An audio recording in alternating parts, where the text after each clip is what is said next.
Hello, everybody, and welcome to Nerdy Affair, where we take your favorite pop culture media things and put them in a steamy love seat.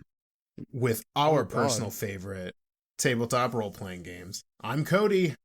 And I'm Joe. I didn't realize I have to rework my whole section. Oh, you didn't I know didn't this realize was it a had to date? be.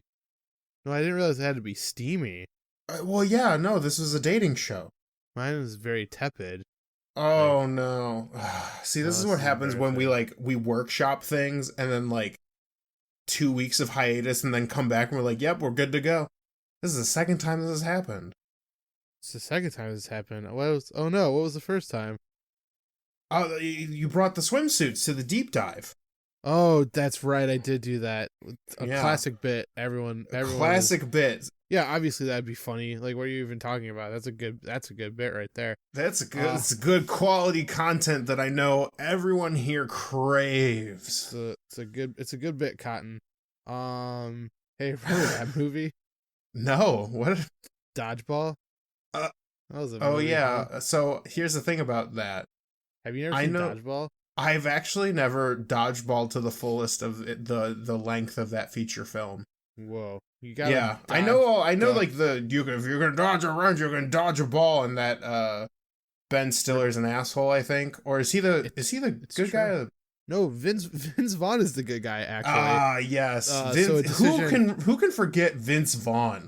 a decision that hasn't aged, super well. Um um Anyways, red hot takes right out the gate. What? yeah, very very red hot. It's so steamy. See, you thought you weren't prepared for this steamy episode, No, but I here was we prepared are. for my steamy red hot takes about how Vince Vaughn sucks. Um So, before we get into this episode, we're going to bring back a bit. I know we stopped it last time, oh God. but I really like this bit. So, before we get Okay. into the nerdy or the gamers affair, or nerdy affair, whatever. Wait, what? Oh my God. Wait. Now who's the unprepared one, Cody? I'm right. No, J'accuse. You and a group of adventurers makes its Whoa. return with a week of welcome- hiatus. Hey, welcome back, guys. Welcome back. They're all So, in my attic. so the basic premise of this little bit that we do is that each we rotate every other week. Or every week we come up with basically an elevator pitch for some kind of pop culture. So we take this concept, we take basically the general premise of whatever the pop culture media is, whether it's television, comic books, video games, what have you, and turn it into the elevator pitch for your next tabletop role-playing game. Oh wow, it works thematically with the show. And it works so thematically, hence why we're doing it here. So, I got one for you. I know I Okay. surprised you with this today, but I have one. That's true. You did surprise me. Yeah. So, you and a group of adventurers must prevent the future from changing the past. Oh, can I please have a medium? Yes, the medium is movie. Yeah, I think I know this one. Yes, so... But if you have an answer, use the hashtag Here you just tweet at fandom. us the answer. No, you gotta use the hashtag Fandom Our Adventures. The Fandom Our well-established- Adventures, yeah. Yeah, the well-established hashtag that we Yeah, use for you so- and Team of Adventurers. So I'm going to give you bonus points for those of you in the audience who are also playing, including Joe. I will give you bonus points if you get the title fully 100% correct. Oh, then maybe I don't have the answer. Yeah, it's Could you? I will could give me you I will again? give you partial credit if you get the title, but you have to get it in its entirety in order to get all points. You and a group of adventurers must prevent the future from changing the past. Okay. I mean, I'm gonna stick with my original guns on this but I don't know. When you said the actual title, you had me doubting myself now. I am always making people doubt themselves. Anyways. I mean, that's why you're a good DM. Um, So, our heyo. first Gamers Affair, we are Yeah. going to take the very beloved Harry Potter and combining it into a tabletop role-playing game experience. Yeah. So that you, for those of you who may not necessarily be like, I don't know what that D&D shit's all about, but I do like Harry Potter. Well, guess what? We're gonna merge them all together. Do we have a lot of like small town lawyers listening to our show, or Yes. I don't know. you're doing the like, well, I might not be a big city lawyer, but I do know that I sometimes I just fall into that like River City gambling man. It just happens. I do know that I do love me the Harry Potter books. I do declare. My child gave them to me on a whim to read, and I have to say I was whisked away, but to a world of fantasy. Yeah. So the basic. So our job here today, Yeah. in our 30-minute spectrum, is to. I assume in most cases we will be using the medium of tabletop role-playing games that we're most familiar with, which is Dungeons and Dragons 5th edition, although that is not required. You can find, I'm sure there are plenty of other games that simulate this, but for us today, we're doing it in D&D 5e. That adds the challenge, you see. And we're adding unique things to twist the to make this concept fit in a interesting way so it feels like Harry Potter instead of just like a fantasy heroic role-playing game, It's true. etc., etc. So, etc. so why don't you start with some of the idea? Because I have a radical idea, something that I don't know has been tried yet in modern day RPGs, but I too have some radical ideas. yeah, let's hear some. All right. Just real quick, I'm strapping on my helmet and my knee Yeah. pads. Make sure. Yeah. Also, make sure you got your rad suit on.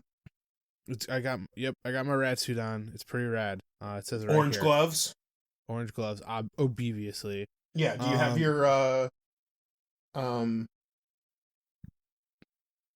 What? No, we're good. We're good. I think Okay. that's all the safety equipment. Unless safety helmet. Safety helmet? I said that was like the first thing I put on, Cody. Okay, so here's the biggest question about Harry Potter, right? Yeah, right. What ding dang class are these characters? Right. That is a big thing for D&D 5e. So my like, answer for this is actually fairly simple. So my thought on this. What's your answer, Cody? Yeah, Hit so me. my thought is that everyone is just a wizard. Oh, interesting, Cody. But I want to hear what your radical idea is, because I know mine's kind of like the gimme answer. It's like duh, all right, sure. Yeah. Like let's all just be fucking wizards. Yeah, Cody. Yeah, fucking hit me. Hit me with your radical ideas. So here's the thing. Yeah. I fully admit that this one would require a little bit of playtesting, for sure. Now, it is my understanding, based on the fact that I have vowed to myself that I will never play a wizard as long as I live. Except that's a lie. I have played a wizard once, but I hated it. That in the world of Dungeons and Dragons 5th edition, a wizard is just a person who like studied really hard. Sure. Am I correct in this assessment? In most default cases, like I think if you just look up the player's handbook definition of a wizard, it is somebody who's spent many years studying the weave of magic that exists in the D&D realm, and they are able to conjure it through study, practice, etc., which to me fits right in line with Harry Potter. But here's the twist. Here's the thing, Cody. Here's where this is objection, Your Honor. You may May continue. may I I've been approach the objected. bench? Yes, you may approach the bench. I objected to you, Your Honor. But the thing is about Harry Potter is that there is a certain amount of sorcererness to it as well. Right. And for those who are is not familiar with the terminology, sorcerers. Go on.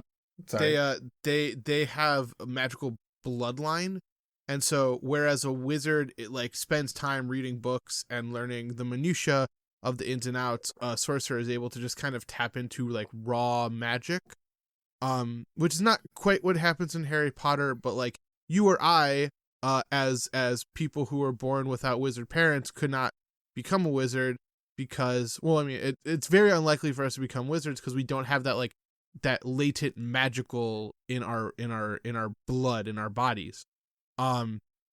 So I have proposed a hybrid class. Ooh. Yes. So there would be a couple of things that I would do. The first thing, and then another thing to prove my point as well is that there are a few cases during the earlier books that Harry accidentally does magic, which feels very sorcery to me. Oh, absolutely. Doesn't he make the glass disappear so that his shithead stepbrother falls into the snake pit? In. He accidentally inflates his great aunt or something. Wow. Just straight up inflates them like a balloon? Yeah. Why don't I remember that? But in any case, so here's what I would do. Is step 1, I would create a curated spell list. I would try to make these spells match match some of the spells in the books, and then maybe pull some other fun ones out of the book as well.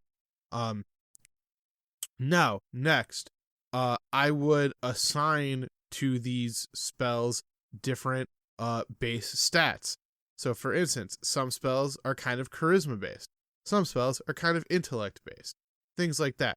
So you can attempt these spells as a wizard.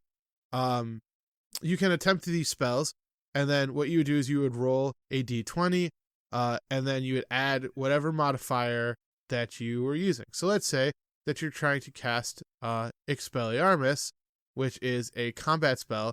You would roll and you would add your strength. Okay, so let's just say, for argument's sake, this is good. This is kind of, it's a little crunchy, so brace yourself. So you roll it. Let's just say, for argument's sake, that the DC is 10. If you roll above a certain threshold, so let's say you roll a 15 plus, the spell goes off without a hitch. Hooray, you did it.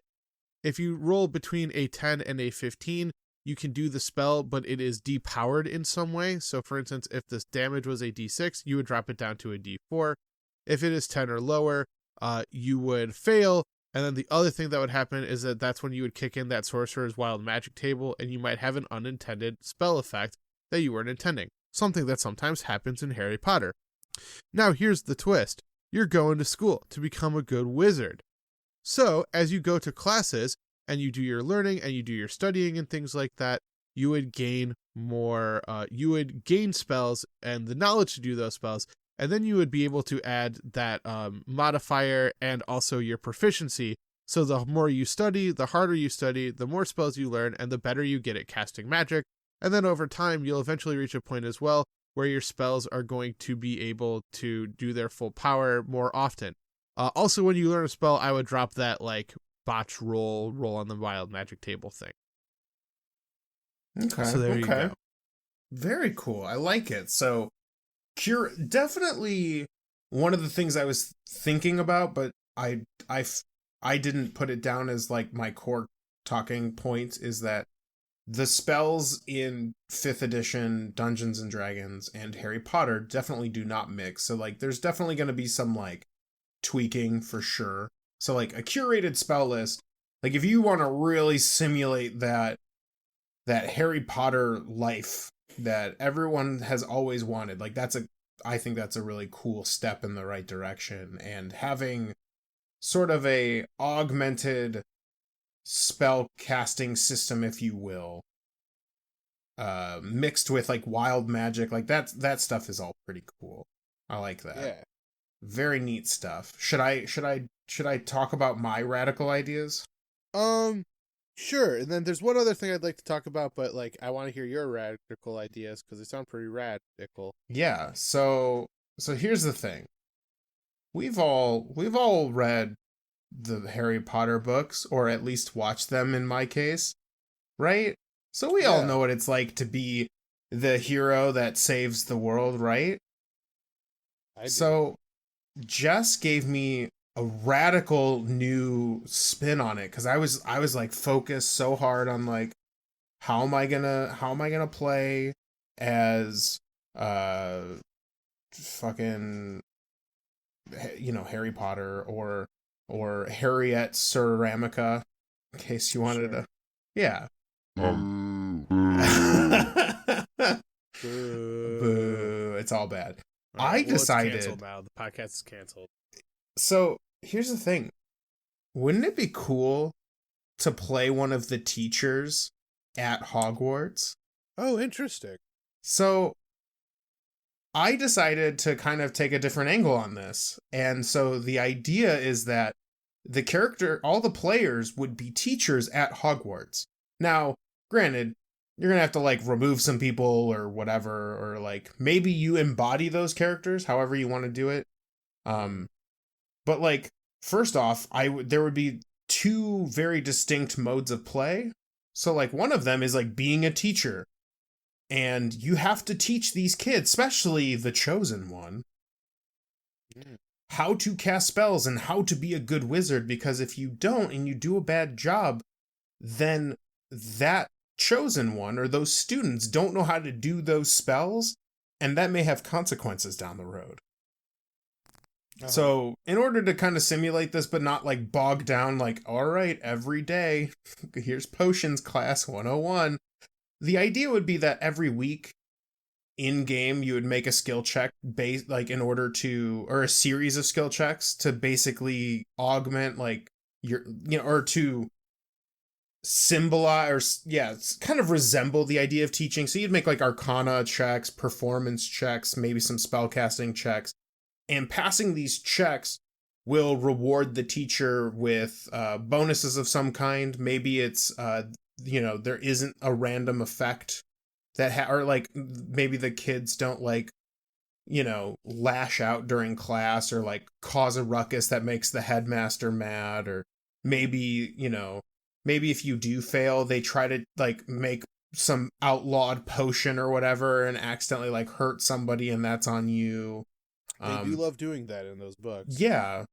It might be a lot of prep work to like create a table of like bad events that could happen to the teachers as they fail these checks. But it would be really cool because like this idea that like the teachers need to help with like, unruly students, teaching seminars, extracurricular activities. Some of these students or some of these teachers taught like Quidditch and things like that. Like it would be fun that during this, it's kind of very reminiscent of Fire Emblem Three Houses, if you played that. This idea that like there's this kind of simulation mode where like you're simulating being a teacher, but then the game outside of that would focus on like mysteries, like something is going on, like Lord Voldemort or whatever has brought something into the school that's like almost killing kids, and like you and the other teachers have to like work together to like figure out what the hell's going on, right? But you also don't want to worry the students, and sometimes the students go out after dark and put themselves in danger, and you have to go and save them before they get killed by the basilisk or whatever. You know what I mean? Yeah, for sure. So to add to that mechanic, the last thing that I would talk about is wizard battles. So in Harry Potter, there's a very like distinct way wizards fight, if memory serves. Granted, I've only watched the movies, so like I'm using this off of movie knowledge. And I don't think 5e simulates that kind of like wizard, like, basically casting spells at each other and kind of overpowering the other person with spells and things like that. Because in 5e, it's mostly just cast a spell, I use my reaction to do counterspell, and then so on and so forth. So I came up with a wizard battle mechanic. So most of the time, combat would work just run the same as 5e, except for when two wizards are dueling each other or fighting each other. And it would play differently. Each wizard would decide at the top of the round what spell they're casting and what level they cast it at. Once they've decided, they both reveal them at the same time. If both spells are offensive, i.e. they do damage in some degree, whoever has the higher leveled spell breaks through the other spell and the spell acts like normal. If there's a tie in spell level, there would be a spell casting contest to see who overpowers them, to simulate that kind of like the finale with Harry and Voldemort, where like they're shooting the beams at each other and it's like moving from side to side. Sure. So they would do a spell casting contest, and whoever wins that, their attack goes through and the other spell gets kind of diminished. So on top of that, if either or all the spells are defensive or utility, for like, cure wounds or what have you, the other different types of spells, your initiative determines who goes first, and then you kind of do an initiative roll off. This in my opinion, this creates a scenario where like you kind of have to, it's a bit of a mind game, because in most cases the other wizard is probably like a similar level to you, or maybe even stronger, depending on you might be fighting Voldemort and he's like a freaking Lich King or whatever. And you have to like kind of play it cool, right? Because if you go all in and he wins by the ties, then you've got like no spells to like deal with it. And it gets away from just using counterspell. Like I would probably actually, for the sake of this wizard battle concept, I would probably remove counterspell from the list of spells, or reduce, like limit it in some way. Sure. As to like not be like, oh, I just always have counterspell available because, otherwise like I'll lose. So the idea is that like you're kind of playing a mind game with the other wizard, and you're both casting spells at each other, and I think having them kind of bounce off of each other, and like ties being won with like your, how proficient you are with spell casting, kind of gets that wizard duel idea better, IMO, than like just what 5e has in store. So that's what I would do for wizard battles, is they would play a little differently, but I think that would be more fun. And I think the game, while being a teacher, the game should kind of focus on the mystery, while the side, like being a teacher, should kind of be secondary. Unless your players are really into being teachers and like don't even care about the mystery, it would be up to you guys, the audience, whoever is playing this. But in my personal opinion, I feel like the mystery should be the forefront, and like, oh yeah, like, I did teaching, but like, shit, did you hear that like some of the students like played hooky and like they're out in the death forest or whatever, and we have to go find them and make sure they don't, make sure Lord Voldemort doesn't kill them or whatever. And there's a lot of different ways to do that. So that was kind of my take on it. I actually kind of wanted to like sim it out a little bit and like be a teacher and have fun wizard battles and like solve mysteries with magic. Like that's to me what Harry Potter looks like. So that was my twist on the concept. So tell me your last little bit. And then maybe like, what does a one-shot look like versus how would you turn this into a campaign? Well, I agree with you wholeheartedly about the mystery aspect of it. For sure. But the other thing is the thing that people are absolutely obsessed about and love about Harry Potter is the houses. How do you rectify that? Now this is a little some might say this is a little reductive. But I kind of thought that could sort of be your like subclasses. Okay. So like the Sorting Hat, when you're like a first year, puts you into a house, and it's kind of based on your personality. And so this is where the reductiveness comes in. The different houses would give you access to or give you proficiency in different skills. So for instance, Ravenclaw might give you proficiency in a couple of the more intellectual based. Slytherin would be like charisma based skills. Gryffindor strength, and then I put Hufflepuff as like wisdom, for lack of a better one. And so that's like the best thing I could think of when it came to how to take advantage of the houses, because like I said, this is something that people like really feel a strong connection to in the Harry Potter franchise. So I had a similar idea when you brought this up to my attention. So I would actually like to create a secondary background. So in 5th edition, you get proficiency bonuses and like starting equipment from your background, along with like a kind of, they call it a ribbon effect, or it's like the kind of gamey mechanical term, where it's not necessarily like combat appropriate, but like it's something about you that makes you different or unique. Like if I was a Outlander, which is my background, like I know how to survive in the wilderness with very little food. And so I get a ribbon ability that's like, oh, while I'm out in the, in the wilds, as long as there's food, I can feed my party. Okay. So like, it's not like a combat, like that won't help me in combat or anything like that, but it adds a thing. So I would, for the houses, I would actually like similar in concept. I would probably give different proficiency bonuses, like maybe 2 depending on like which house it is, and like style it in a way. Cause like I'm not super familiar with how the houses are supposed to be, so don't at me. But like give a proficiency bonus to the house based on what the house is good at or like is supposed to represent, and then give them like a neat ribbon ability that's very specific to that house. So like the idea of like, you said Slytherin was cunning. Yeah.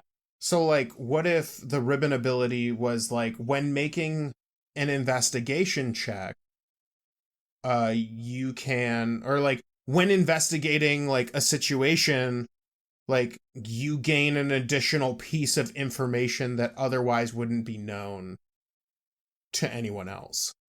Or if Gryffindor is supposed to like represent bravery, maybe they get more chances to save on effects that would fear them.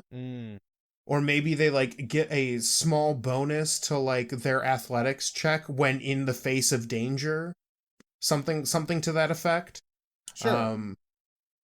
I don't know the other 2 well enough to make a thought, but like something like that, something similar to the backgrounds, but give, obviously tweak them so that they get something that's unique to them. And that way, cause like, do the houses like in turn, cause you're talking about like a subclass where like they get like power, like, these powerful abilities. Like, do the houses like ultimately in the Harry Potter universe like make them who they are? Like if I were like, let's say I were to go to Hogwarts, I'd be a terrible student, just FYI, and I was someone that you're familiar with, so we can kind of talk about it. Gryffindor, I guess. What would you suggest my abilities be in as like a subclass kind of a thing? I would probably see, and I guess that's maybe where the subclass isn't necessarily the right way to go. Just because, it's one of those deals where it's like, I mean, they're basically like your dorm rooms, but it's personality based. Okay. I like your idea of it maybe like creating other effects, statuses, or something along those lines. That or being maybe said, even the ribbon ability like deals with the fact that like maybe you have access to things that other houses don't have. So like maybe Slytherin just has access to a deeper collection of like well, maybe it's Ravenclaw that gets like the library, Sure. or like, Gryffindor, you can always find a student who will back you up, right? Or Uh-huh. something to that effect. I don't know, because like bravery, like someone like helping you out or whatever. Um, but yeah, I like the idea that houses would give you some kind of mechanical change. That would definitely be a really cool idea for sure. Yeah. And then we should probably wrap this up because we're going a Sure. little over, but we're having so much fun in Harry Potter land. What would your one shot look like? Like if you were to Um, like suggest this to our group or something. yeah, I'd probably have it be an adventure either in the Forbidden Forest or something mysterious within the castle. Yeah, So like, maybe there's been a series of like mysterious happenings or disappearances or something like that, and you have to figure out what's behind it. So, cool. Yeah. and you? Yeah, my one shot would look. I like the idea that the one shot is the welcome ceremony for the new Yeah. students, and it's revealed literally like days before, and like there's the kids are already on their way or something, because I don't know how long it takes to get to Hogwarts, but I imagine Mhm. it's more than a day. Um, but like they find a secret message in the cellar that's like, we're gonna kill the chosen one, and you're like, oh fuck, and you have to like find out who's like hiding in the school, who's gonna like attack the kids during the welcome ceremony or whatever. Sure. um and what I would do from there is basically like, if you want to do the books, you could have one of the characters be the chosen one, although I would I personally like flipping the script on the things that I'm working on, like Uh-huh. take a concept and then flip it a little bit. So like there would be a chosen one, and like everybody knows the story about the chosen one, but he ends up being like a Draco Malfoy kind of character, like a dick, you Okay. know? And like everyone hates him, but like, oh, he's the chosen one. He's gonna defeat the evil lich, Lord Vandeldoom or whatever. And Really like, creative names. I know, right? I'm really good at this game. But yeah, I would make that character like an asshole, and the teachers have to find like, grant me the patience to deal with this asshole, but like Mhm. also he's supposed to be the one to stop like Satan or whatever. So like that would be my twist on it. And then like, go through the years, maybe a few arcs are just like you go because how many school years are there? It's There's 7. 7. Okay. So yeah, I would do like, 7 arcs where it's like you go through a school year and there's a mystery each year, just like the books, I think. Yeah. Yeah, it's kind It of gets complicated around like 5, but I figured, because like, they're getting older and like Satan's back, and he's at it again and all that good stuff. Yeah, but like it's that's true. how I would probably run it, is like each quote unquote like arc is a year of school, and the teachers have to get together and like, fight whatever's going on and all that good stuff. So that's my take on it. Nice.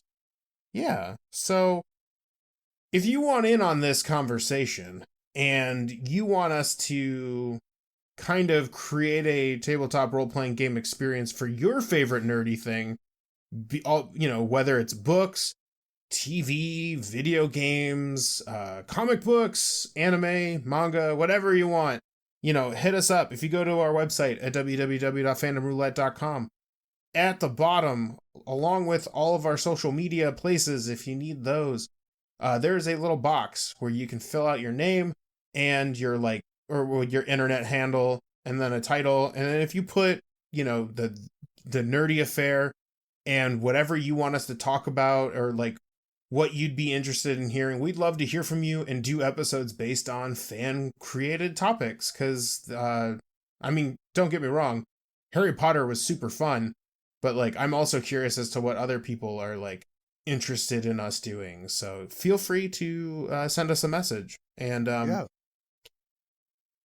On the website as well, you can find basically all of our content. We have a podcast that's going on hiatus, the Fandom Roulette podcast, where we talk about a myriad of nerdy things. We're also doing 4 new shows and like a 4.5, if you will. We have another show that we're not doing during this initial recording, but during some of our weird off periods and things like that, we will be kind of fitting it in.